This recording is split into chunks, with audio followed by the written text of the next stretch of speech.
Jackie Robinson Breaking the Color Barrier by Mick Larson and Connor Cerullo. In 1947, Jackie Robinson was the first ever African American to play Major League Baseball. Chapter 1: Leading the Way. Jackie Robinson had the right to play baseball even though he was African American and had the responsibility to lead the way for other races to play other sports. In 1947, Jackie Robinson not only was the first African American to play baseball, but he was also leading the way for other athletes of different races to play Major League Baseball.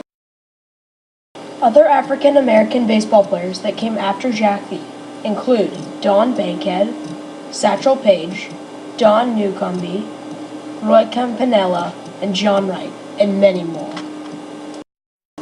4 out of the 5 baseball players I have listed went to the Major League Baseball Hall of Fame.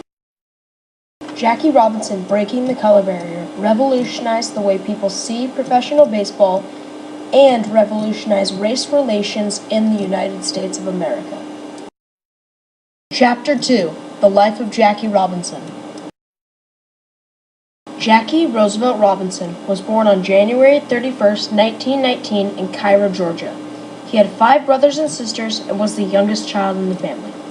When he was barely a year old, his family moved from Cairo, Georgia to Pasadena, California. Jackie was quite the athlete when he was younger. He played 4 sports throughout his life. He played basketball, baseball, football, and track and field. As a teenager, Jackie Robinson attended George Washington High School in Southern California. He then later attended the University of California, Los Angeles, or UCLA, and was a 4-sport athlete there. He was an All-American in football, baseball, and track and field. After college, Jackie became a 2nd lieutenant in the Army and was stationed in Tennessee at Fort Jackson. After the Army, Jackie decided to pursue baseball again and signed with the Kansas City Monarchs and to the Negro Leagues. While playing with the Kansas City Monarchs, Jackie fell in love with a girl named Rachel, who he later married. While Jackie was playing, he was being looked at by this man right here, Branch Rickey, to see if he was good enough to play with the Dodgers organization. Later, Branch Rickey offered Jackie a $650 a month contract to play for the Brooklyn Dodgers farm team, the Montreal Royals. That spring, Jackie went down to Daytona Beach in Florida for spring training with the Dodgers organization. After 2 years with the Royals, Branch Rickey finally moved Jackie up to Brooklyn. He made his Major League debut on April 15, 1947.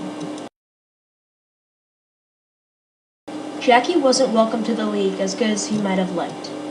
He would get yelled at with racial slurs by the opposing fans and even coaches and players. But Jackie handled it well. He wouldn't fight back, he would just let his play do the talking. Jackie played 9 terrific seasons in the major leagues. After his baseball career, he was an analyst for ABC. He had 3 children. He died at age 53 on October 24, 1972, in Stamford, Connecticut, because of an unexpected heart attack. Chapter 3: Short-term impact, long-term impact, and historical context. Jackie Robinson did many great things on the field, and those things he did on the field led to the short and long-term impact. He also did this in a time when white people hated African Americans and African Americans didn't have the rights white people had. The short-term impact. Jackie made great impacts on people's lives when he played baseball, but the greatest short-term impact he did was give hope to kids of different races, letting them see anyone can play baseball no matter what their race is. Long-term impact. Jackie did a lot of great things for baseball and race relations in professional sports world, but on top of that, he made it possible for other races to play professional sports. Now any race can play baseball. Chapter 4: Interviews. We got the chance to interview a man named Jim Campanis, who was a baseball player, and his grandfather was the general manager for the Dodgers when Jackie Robinson was playing. What was the reaction of the white community when Jackie was playing?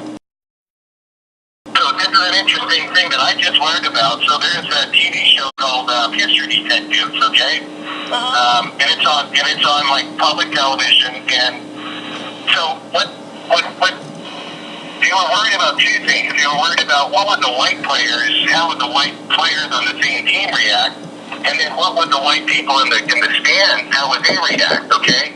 Yeah. So the year before Jackie was called up to the Dodgers, they had him playing in like a winter ball team, and my grandpa was on that team with Jackie Robinson, and that was considered the first team ever where there were black players and white players on the field at the same time. And what that did is it served two purposes. It allowed white players to learn how to play for the first time with black players, but it also allowed the fans to see two different races on the field at the same time. And I know that's crazy for us to think about nowadays, but back then that's how it was, you know. What was the crowd like when Jackie Robinson made his major league debut? It's actually a big African-American following, you know. There was a ton of fans, but believe it or not, those seats fit in like the bad seats. They wouldn't even let them sit, you know, like Jackie Robinson's wife and stuff. Like they had to go sit way far away in their own section, and that was what they called segregation, you know, back in the day, and they would keep black people and white people separated. And then they believed, you know, that was their belief in those days. And I'm sure you guys are learning about the Jim Crow laws and stuff in school. And that actually was how they did baseball, too. And so they even did that in the minor leagues. Because as soon as Jackie was in the major leagues, a whole bunch of teams signed African-American players all over the country. And I'm not sure if your dad played in Chattanooga, Tennessee, but I played there. And they still have the old stands where they used to make the black people go and watch the games, and then the regular stands are for the white people, you know. Can you name any of the other players that came after Jackie of different races? Don Newcomb, he actually still works for the Dodgers. He's still alive, and he's still funny as ever, and we've known him for many, many years. And then Roy Campanella was the catcher. He had an unfortunate auto accident, and he ended up being paralyzed. And right when he was like in his heyday as a player, he got in a car accident and broke his neck and was paralyzed. It was pretty tragic. And you guys should Google him, Roy Campanella. He passed away just a few years ago, but he became a very famous person again for breaking the race, and he's in the Hall of Fame as well. And then, you know, more players kept coming and coming and coming, and you know, then they started getting guys from Puerto Rico and the Dominican who were black. And my grandpa signed a guy named Roberto Clemente in the 50s, about 10 years after Jackie, and he went on to be a Hall of Famer. He looks black, but he's Puerto Rican. He speaks Spanish, you know. But he wouldn't be allowed to play if Jackie Robinson didn't break the barrier, the color barrier, and that helped even the guys from the Latin American countries who were good at baseball too. Thank you, Mr. Campanis, for letting us interview you, and thank you for letting us getting this good information.